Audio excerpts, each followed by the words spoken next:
Hello student. So let's see that is the radius bone.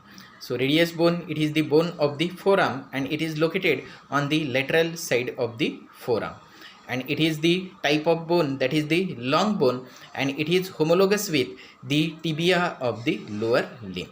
So as it is the long bone, so it should be divided the upper end, middle shaft and the lower end. So let's see the details of the radius. So here in this diagram you can see that is the radius, and you know that is the radius, it is the bone of the forearm and it is located lateral side of the forearm, and the type of bone, it is the long bone. So as it is the long bone, so it should be divided into the three parts, that is the upper end, the middle shaft and the lower end. So let's see that is the upper end of the radius. So the upper end, that consists of the head, this is the neck and the radial tuberosity. So let's see that is the head of the radius. So the head of the radius, it is the disc shape and it is covered with the hyaline cartilage. Then it has the superior concave surface. So here you can see this one, and this concave surface, it is articulates with the capitulum of the humerus forming the elbow joint. Then the circumference of the head of the radius, it is also articular, and it should be articulates on the radial notch of the ulna and the annular ligament to forming the superior radio-ulnar joint. So here it should be forming that the superior radio-ulnar joint, and annular ligament, it is also attached to the periphery of, that is the head of the humerus. So here in this diagram you can see this green color, that is the annular ligament, in which that is the peripheral part of that the radius, it should be fixes, and during the moment that the head of the radius, it should be moved into that the annular ligament. After then, let's see that is the neck of the radius. So here, so the neck of radius, this one. So the neck, it is enclosed by a narrow lower margin of the annular ligament, and the head and the neck are freely from the capsular attachment and can be rotated freely into that the socket of the annular ligament. Then the radial tuberosity, so this one. So the tuberosity, it lies just below to that the medial part of the neck, and the tuberosity have the rough posterior part and the smooth anterior part. After then, let's say that is the shaft of the radius. So this one. So shaft has the three borders and the three surfaces.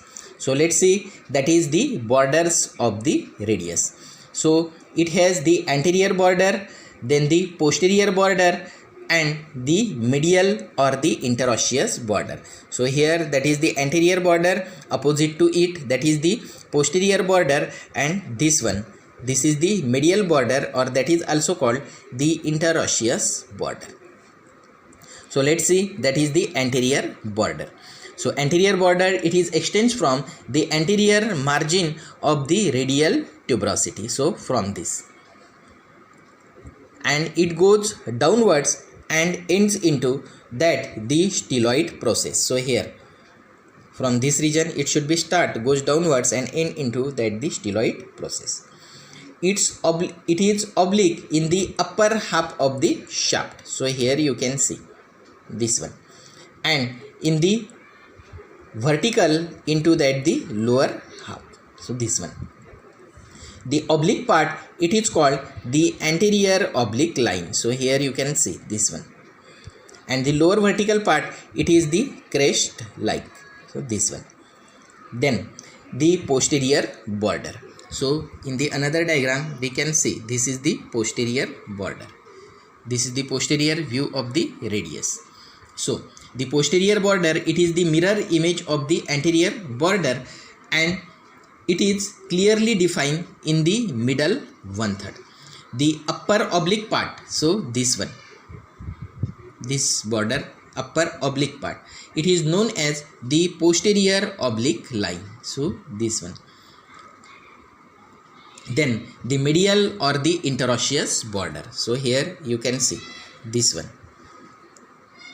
So it is the sharpest border of the radius, and it extends from the radial tuberosity to the posterior margin of the ulnar notch. So here that is the ulnar notch is present. Then the interosseous membrane, it is attached to the lower 3/4 part of that the border. So here in this another diagram you can see this is the interosseous membrane, this one. Okay. Then the surfaces of the radius.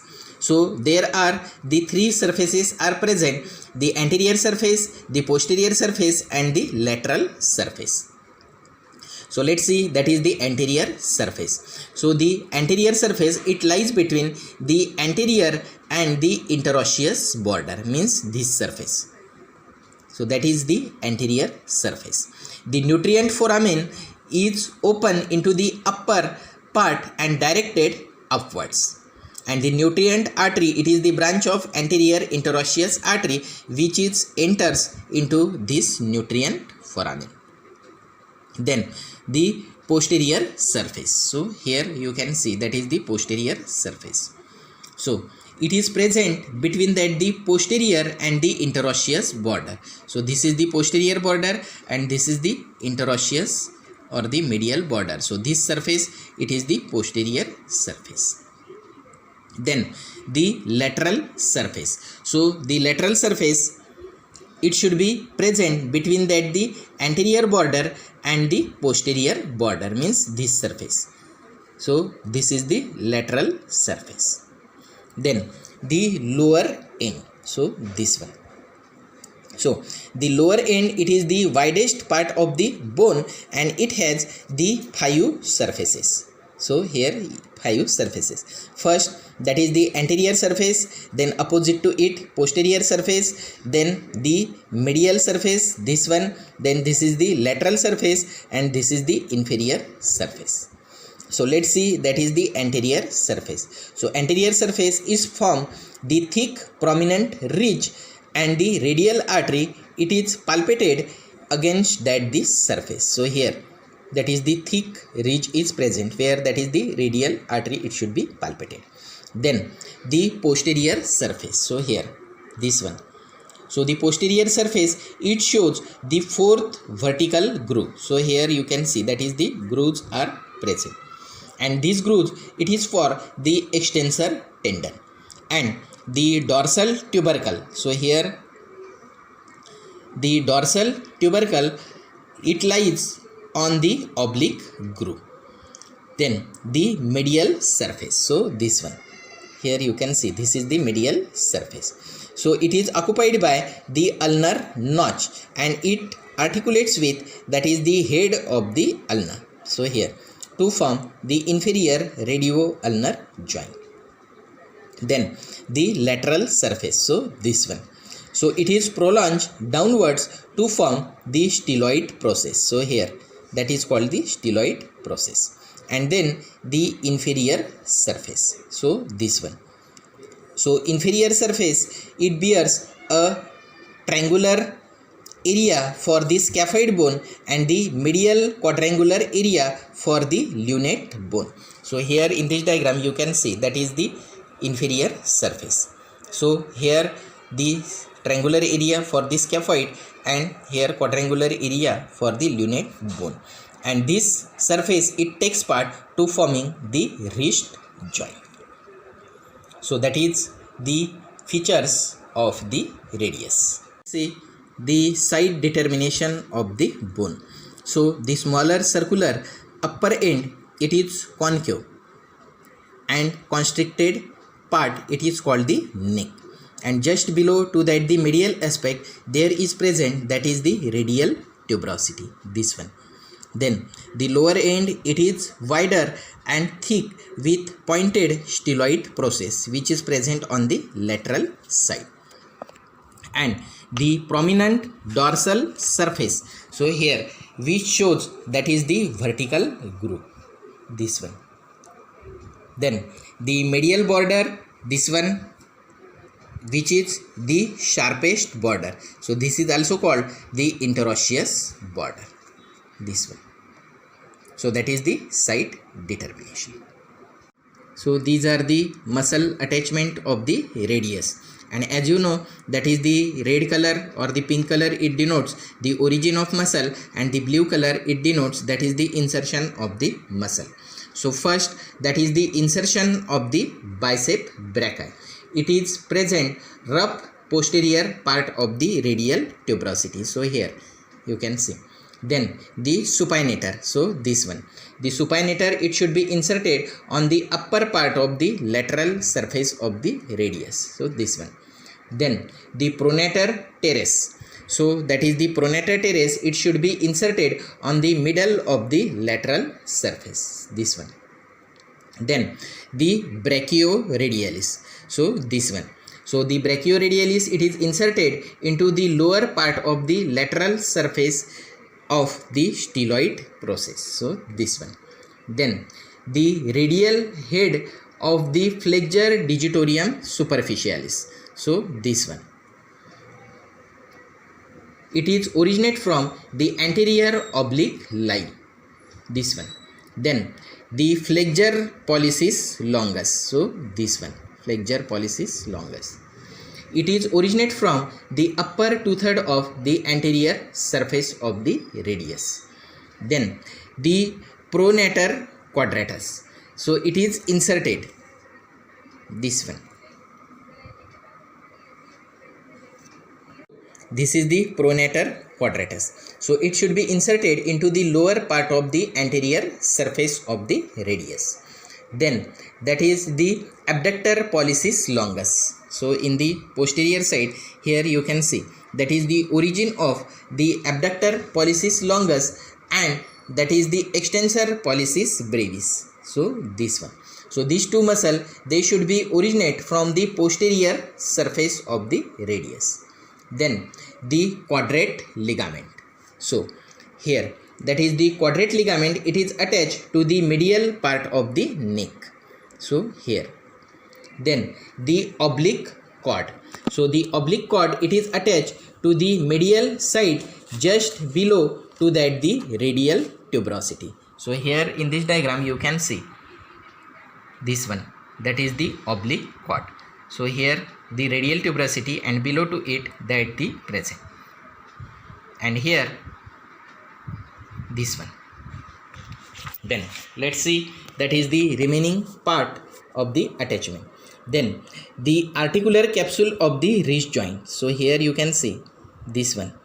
It is attached to the anterior and the posterior margin of the inferior articular surface. So here the anterior margin, and on the posterior side you can see that is the this marking, posterior margin. So that is for the articular capsule of the wrist joint. Then the articular disc of the inferior radioulnar joint, so here it is attached to the lower border of the ulnar notch, so here. Then the extensor retinaculum, so it is attached to the lower part of the anterior border, so in this region.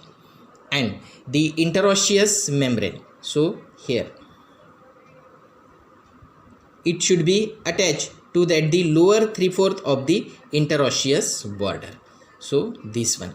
So in the another diagram we can see that is the interosseous membrane attachment. So here you can see this is the interosseous membrane, so that should be attached to the lower 3/4 of the medial border of the radius. The clinical point related with that the radius. So radius, it is commonly fracture about 2 cm above to the lower end, so here. So this is called the Colles fracture, and this fracture, it is caused by the falling on the outstretched hand, and in this the distal fragment, it is displaced upwards and the backwards. So here you can see that is the distal fragment, it goes upwards and the backwards. Then in another clinical condition, if the distal fragment it gets displaced anteriorly, so here you can see, so it is called the Smith fracture. The next clinical point, that is the sudden powerful jerk on the hand of the child may dislodge the head of the radius from the grip of annular ligament. So here that is the annular ligament is present, and that is the head should be wrapped into that the annular ligament. So if the sudden jerk should be occurs to that the child, so that the annular ligament from this the head of the radius it should be displaced, and this is known as the subluxation of the head of the radius, and the head can normally be felt in the hollow behind the lateral epicondyle of the humerus. So that is called the subluxation of the head of the radius. So these are the clinical points related with the radius.